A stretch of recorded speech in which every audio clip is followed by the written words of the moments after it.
मुंबई में पैसा, पावर और सियासत के खेल की कहानियां कोई नई बात नहीं है।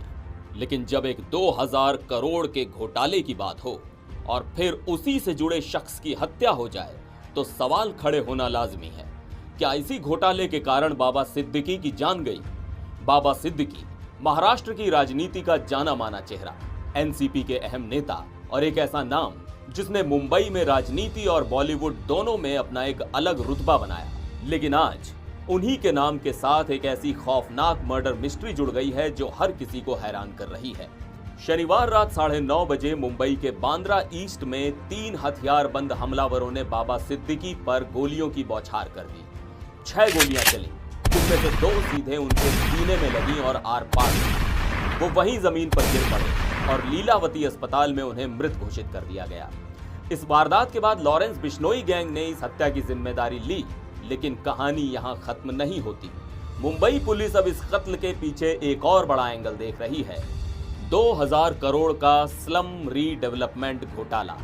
अब आपको बताते हैं ये घोटाला है क्या और बाबा सिद्दीकी का इसमें क्या रोल था। ये कहानी शुरू होती है 2000 से 2004 के बीच, जब Baba Siddique Maharashtra housing and area development authority यानी महाडा के चेयरमैन थे। बाबा सिद्दीकी पर आरोप लगा कि उन्होंने अपने पद का गलत इस्तेमाल करते हुए पिरामिड डेवलपर्स नाम की एक कंपनी को स्लम रीडेवलपमेंट प्रोजेक्ट्स दिलवाए। आरोप था कि पिरामिड डेवलपर सिर्फ एक नाम था, असली फायदा बाबा सिद्दीकी को हो रहा था। ये कंपनी स्लम इलाकों को विकसित करने का काम तो कर रही थी, लेकिन झुग्गीवासियों के हितों को नजरअंदाज करके इसमें बड़े पैमाने पर पैसा घुमाया जा रहा था।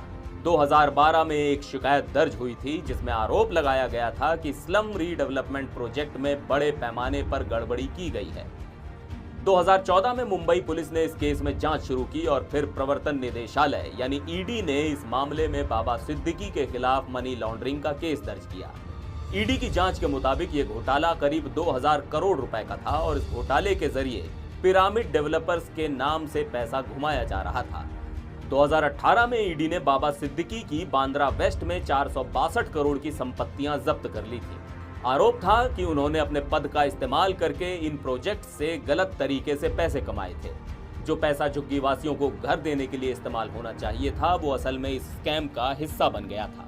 हालांकि ये मामला तब से ठंडा पड़ गया था, लेकिन हाल ही में उनके बेटे एमएलए ज़ीशान सिद्दीकी ने इस घोटाले को लेकर विरोध प्रदर्शन शुरू किया था।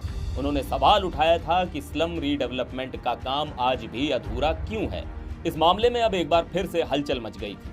तो अब सवाल ये है कि क्या बाबा सिद्दीकी की मौत के पीछे वाकई 2000 करोड़ का ये खेल है या इसके पीछे लॉरेंस बिश्नोई गैंग का ही हाथ है।